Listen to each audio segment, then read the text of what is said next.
Fala, nação rubro-negra! Chegou aquele momento de reunir todo mundo para mais um papo quente sobre o Mengão, porque o clima tá pegando fogo dentro e fora de campo. Já chega junto, respira fundo e vem comigo nessa resenha, porque hoje tem muito assunto pra gente destrinchar. O Flamengo segue sendo o time mais comentado do país, e parece que quanto mais o time vence, mais gente aparece para tentar diminuir as vitórias e tumultuar o ambiente. Mas aqui, a gente vai colocar tudo às claras, com informação e com aquele tom de quem vive o Flamengo 24 horas por dia. Vamos começar falando de Bruno Henrique, porque o que estão fazendo com o cara é algo inacreditável. O atacante, que sempre foi um dos pilares do elenco, estava vivendo um momento mais complicado, é verdade, sem conseguir entregar o mesmo brilho de outras temporadas. Só que o futebol tem dessas, né? O cara fica um tempo em baixa, trabalha, se dedica, e quando reencontra o bom futebol, aparece um monte de gente querendo puxar ele para baixo. E foi exatamente isso que aconteceu. No último jogo, Bruno Henrique marcou 2 gols, sofreu a falta que originou o gol do Arrascaeta e foi um dos melhores em campo. A torcida vibrou, o time venceu, o astral melhorou, mas bastou isso para a imprensa paulista começar a chiar. O que se viu depois foi um verdadeiro festival de reclamações, chororô e perseguição disfarçada de análise. Gente questionando por que o Bruno Henrique estava jogando, por que o STJD deu efeito suspensivo, por que o julgamento foi adiado. Uma sequência de perguntas que, no fundo, não tem outro objetivo senão tirar o foco do campo e jogar a torcida contra o jogador. É aquela velha história, quando é com outros clubes, é normal. Quando é com o Flamengo, vira escândalo nacional. E o torcedor do Mengão já tá cansado de ver isso acontecer. Todo mundo sabe que o efeito suspensivo é um recurso legal, disponível para qualquer jogador. Todos os times já usaram isso em algum momento, é parte do jogo, parte da regra. Mas quando é o Flamengo, a narrativa muda. Bruno Henrique, além de ser um símbolo de raça, é um cara respeitado dentro do elenco. Ele é o tipo de jogador que inspira os companheiros, que puxa o time para frente. E mesmo assim, vira alvo de gente que parece ter prazer em desmerecer o que ele faz dentro de campo. O pior é que esse tipo de crítica não vem só de quem torce contra, mas até de quem deveria manter uma postura profissional. É bizarro ver comentaristas e ex-jogadores perdendo a linha, batendo no Flamengo com um discurso totalmente emocional. A verdade é que o Flamengo mexe com os nervos de muita gente, e isso não é de hoje. É inveja, é incômodo, é medo de ver o clube crescendo cada vez mais. A gente chega num ponto em que um ex-jogador do Corinthians aparece defendendo o Palmeiras só para criticar o Flamengo. Aí você entende o tamanho do clube que a gente torce. O Flamengo move o país, divide opiniões, desperta sentimentos extremos. É amor e ódio na mesma intensidade. Mas o que não dá para aceitar é a covardia com um atleta que tem história, que já deu títulos e que segue honrando o manto sagrado.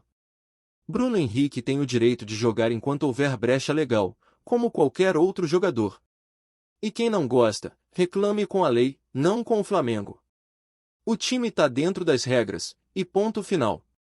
O mais curioso é que essa perseguição vem justamente no momento em que o Flamengo começa a mostrar sinais de estabilidade. O time voltou a jogar bem, o ambiente melhorou, e as decisões estão se aproximando. Quando o Flamengo cresce, a pressão externa também aumenta. É sempre assim. E o torcedor percebe isso. A nação sabe que, contra o Flamengo, sempre parece que existe um complô. É o juiz, é o comentarista, é o dirigente adversário, todo mundo tentando achar algum detalhe para diminuir o mérito do time. Mas o Flamengo é gigante demais para se abalar com isso. O clube é acostumado a vencer na marrã, contra tudo e contra todos. Enquanto isso, dentro do clube, tem outra novela rolando, a renovação do técnico Felipe Luiz. E aqui é importante dizer que o assunto tá mais complicado do que parece. O Flamengo quer muito manter o treinador, mas a negociação deu uma travada. O principal motivo é o planejamento para o próximo ano, que ainda não está totalmente definido. O clube quer oferecer um contrato até o fim de 2027, acompanhando o mandato do atual presidente. Mais detalhes como tempo de vínculo, multa rescisória e metas de desempenho ainda estão sendo debatidos. Felipe Luiz tem o respeito de todo o grupo e da torcida. Ele chegou, impôs um estilo de jogo moderno, deu cara ao time e trouxe uma filosofia de trabalho que agrada. Só que os empresários dele querem garantias. Querem entender melhor qual vai ser o projeto para os próximos anos, qual o orçamento, como será o elenco, quais serão os reforços. É normal, faz parte do processo. O Flamengo, por outro lado, quer fazer tudo com responsabilidade, sem se precipitar. A diretoria quer evitar repetir erros do passado, quando assinou contratos longos e caros com treinadores que não deram retorno. Por isso, está analisando cada cláusula com calma. Apesar de a negociação estar travada, ninguém no clube vê isso como um impasse grave. O clima é de otimismo, e a expectativa é que tudo se resolva antes da final da Libertadores. Tanto o staff do técnico quanto a cúpula do futebol acreditam que o acordo vai sair, só falta ajustar alguns pontos. Felipe Luiz já demonstrou em várias conversas que quer ficar, que está feliz no comando do time, e que acredita no projeto. O Flamengo, por sua vez, reconhece o valor dele e entende que manter estabilidade técnica é fundamental para continuar vencendo. E falando em Libertadores, essa é outra pauta quente. A Conmebol oficializou uma mudança importante para a grande final, e adivinha quem se deu bem? O Flamengo. A entidade decidiu que, a partir de agora, o clube com a pior campanha na competição poderá jogar com seu uniforme principal, desde que não haja conflito de cores com o adversário. Ou seja, o Mengão vai poder entrar em campo com o tradicional manto vermelho e preto. Essa mudança pode parecer simples, mas pro torcedor rubro-negro tem um peso simbólico enorme. Durante dias, a torcida ficou apreensiva, com medo de ver o time jogando de branco de novo, lembrando daquela superstição que persegue o uniforme número 2. Muita gente estava falando disso nas redes sociais, pedindo para a diretoria agir. E o Flamengo agiu rápido, enviou o pedido oficial à Conmebol e esperou a resposta. No começo, a entidade não se manifestou, deixou a solicitação em análise. Mas, após revisar as regras, confirmou que o pedido era válido. A decisão veio como um presente para a torcida, que agora poderá ver o time entrar em campo com as cores que representam a alma do clube. Para quem acredita em coincidências, tem mais motivo para ficar confiante. Assim como em 2019, quando o Flamengo conquistou a Libertadores, o time vai treinar no mesmo centro de treinamento da seleção peruana. Vai usar o uniforme rubro-negro e chegar embalado. É claro que futebol se decide dentro de campo, mas são esses pequenos detalhes que animam o torcedor. A energia positiva, as coincidências, a mística que envolve o Flamengo em decisões grandes. Tudo isso cria um clima especial, e o torcedor sente que o destino está preparando algo grande. O que se vê é um Flamengo forte, concentrado, mas ao mesmo tempo cercado de críticas e ruídos externos. É impressionante como o time não pode ter um momento de tranquilidade. Se vence, é porque teve ajuda; se perde, é porque está em crise. Mas o Flamengo não depende de narrativa, depende de bola no pé. E quando joga o que sabe, ninguém segura. O elenco é experiente, acostumado com pressão, e o técnico tem conseguido extrair o melhor de cada jogador. A torcida, que nunca abandona, segue empurrando, transformando cada jogo numa decisão. O que resta agora é o time manter o foco, ignorar o barulho de fora e seguir fazendo o que sempre fez: lutar, correr e representar a nação dentro de campo. Porque, no fim das contas, o Flamengo é isso. É paixão, é resistência, é intensidade. E quem tenta derrubar o Mengão acaba dando mais força para ele se levantar ainda mais forte. E é claro que quando a gente fala de Flamengo, não dá para ignorar a força da torcida e o quanto esse clube vive num ambiente completamente diferente de qualquer outro. O que se passa no Flamengo ganha uma proporção gigante, tudo vira notícia, tudo é analisado, e cada decisão gera um turbilhão de opiniões. A verdade é que o Flamengo não é só um time, é um fenômeno cultural que movimenta milhões de pessoas. E isso, de certa forma, explica por que tantos torcedores adversários se incomodam quando o Mengão começa a empilhar vitórias e a disputar títulos importantes. A inveja vem junto com o sucesso, e o Flamengo sabe muito bem lidar com isso, porque já aprendeu, na dor e na glória, a ser o time mais visado do país. Voltando à situação de Bruno Henrique, o que mais revolta a torcida é a falta de coerência. Quando um jogador de outro clube consegue um efeito suspensivo, ninguém fala nada. Quando é o Flamengo, todo mundo resolve virar especialista em regulamento. O que estão tentando fazer é tirar o brilho de uma grande atuação, de uma vitória que mostrou que o time está crescendo no momento certo. Bruno Henrique é o tipo de jogador que cresce em decisão, que não se esconde, que aparece quando o time mais precisa. E mesmo assim, tentam reduzir tudo a uma polêmica jurídica. É uma pena, porque o futebol devia ser sobre bola, sobre talento, e não sobre tentativa de minar a confiança de um atleta que representa tanto para essa camisa. Mas o que eles não entendem é que Bruno Henrique tem a alma rubro-negra. Ele já foi campeão da Libertadores, já viveu momentos intensos com essa torcida, e sabe que o Flamengo se alimenta da pressão. Cada crítica vira combustível. Cada tentativa de diminuir o clube vira motivação. É por isso que o Flamengo sempre responde dentro de campo. E é por isso que a torcida abraça o time como ninguém. A nação tem essa energia de transformar ódio em força, crítica em incentivo. O Maracanã lotado é a prova viva disso, um caldeirão que empurra, intimida e contagia. Enquanto isso, nos bastidores, o clima é de trabalho intenso. O técnico Felipe Luiz segue focado, mesmo com a questão contratual ainda pendente. Ele quer resolver tudo quanto antes, mas não quer deixar o extracampo interferir no que realmente importa. A relação entre ele e o elenco é de confiança total. Os jogadores acreditam na filosofia que ele trouxe, que mistura experiência de quem foi um craque dentro de campo com um olhar moderno sobre o futebol.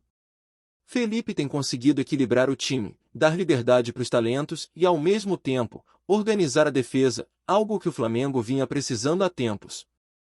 A diretoria, por sua vez, sabe que tem em mãos um treinador promissor, alguém que entende o que é o Flamengo de verdade. Ele foi jogador do clube, conhece o peso da camisa e o tamanho da cobrança.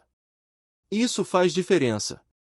Por isso, mesmo com algumas divergências de contrato, a expectativa é de que o acerto aconteça logo. O Flamengo não quer começar a próxima temporada sem um comando definido, e Felipe Luiz parece o nome certo para continuar o projeto. O elenco está fechado com ele, a torcida o respeita, e o clube vê nele alguém capaz de manter o Flamengo competitivo em todas as frentes. E enquanto tudo isso se desenrola, o foco está cada vez mais na Libertadores. A confirmação de que o time vai poder jogar com o manto vermelho e preto animou a nação. Não é só uma questão de superstição, é uma questão de identidade. O Flamengo se sente mais forte quando veste suas cores originais, é como se o time entrasse em campo com a própria história nas costas. A Conmebol demorou para responder, mas tomou a decisão certa. O pedido do Flamengo era justo, estava dentro do regulamento, e nada mais simbólico do que ver o clube mais popular do continente jogando uma final com as cores que o mundo inteiro reconhece. A torcida recebeu essa notícia como um sinal de bons ventos. As comparações com 2019 voltaram com força. Naquela campanha histórica, o Flamengo também usou o uniforme rubro-negro, também treinou no mesmo local e também chegou à decisão embalado. Coincidência ou não, a nação se apega a isso, porque o futebol é feito de emoção. O torcedor sente quando o time está em sintonia com algo maior, e esse clima de confiança pode ser determinante numa final. O Flamengo chega com moral, com um elenco experiente, e sabendo que do outro lado tem um adversário forte, mas que respeita o peso dessa camisa.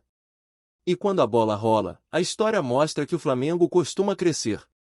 É o clube que decide, que tem jogadores acostumados a jogos grandes, e que sabe sofrer quando precisa. Essa mescla de talento e mentalidade vencedora faz o time ser temido. E o mais incrível é ver como o Flamengo consegue se reinventar mesmo em meio a tanta turbulência. Quando parece que o caos vai tomar conta, o clube encontra força para se reerguer. Isso vem da torcida, da mística, dessa ligação que é impossível de explicar racionalmente. Tá curtindo o vídeo? Então deixa aquele like maroto, comenta aí o que tu tá achando e compartilha com os parceiros de arquibancada. Bora fortalecer o Central Rubro-Negro, rapaziada. A casa caiu no mundo do futebol brasileiro e a repercussão promete sacudir os bastidores da Libertadores. Um áudio divulgado recentemente pela CBF revelou uma suposta ligação de Leila Pereira, presidente do Palmeiras, em que ela conversa com um árbitro sobre a partida contra o Flamengo, gerando um verdadeiro burburinho entre torcedores e especialistas. A gravação, considerada altamente sensível, sugere que a dirigente teria feito comentários que alguns interpretam como tentativas de influenciar o andamento do confronto. Imediatamente, torcedores de ambos os lados foram às redes sociais, e a internet se transformou em um verdadeiro tribunal digital. De um lado, flamenguistas celebram a divulgação como uma prova irrefutável de que o jogo poderia ser comprometido. Do outro, palmeirenses argumentam que a gravação pode ter sido tirada de contexto e que ainda é cedo para qualquer conclusão. Especialistas em arbitragem e direito esportivo também entraram na discussão, apontando que situações como essa podem resultar em investigações profundas, suspensão de dirigentes e até punições severas, caso se confirme qualquer tentativa de manipulação. No centro do furacão, Leila Pereira permanece em silêncio, enquanto a CBF se limita a confirmar a autenticidade da gravação, sem detalhar o conteúdo completo. A expectativa agora gira em torno da postura do árbitro envolvido e de como ele responderá às acusações indiretas. A repercussão não se limita ao Brasil. Sites internacionais já comentam o caso, reforçando o clima de tensão que envolve um dos confrontos mais aguardados da Libertadores. Analistas esportivos destacam que rumores como esse podem interferir na preparação psicológica dos jogadores e na atmosfera do estádio, mesmo antes da bola rolar. As apostas, naturalmente, estão em polvorosa, e torcedores de ambos os clubes não escondem a ansiedade. Há quem diga que a situação pode abrir uma nova era no controle de integridade no futebol brasileiro, com maior atenção a ligações, mensagens e contatos suspeitos nos bastidores. Enquanto isso, a torcida aguarda, dividida entre o ceticismo e a indignação. O clima de mistério e tensão promete continuar nos próximos dias, e uma simples confirmação ou desmentido poderá virar manchete em todo o país.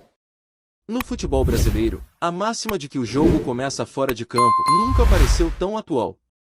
É isso, família. Valeu demais por acompanhar até aqui. Se ainda não se inscreveu, tá moscando, hein? Ativa o sininho para não perder nenhum papo de Mengão Raiz. Aqui é Central Rubro Negro, aqui é Flamengo até morrer. Tamo junto!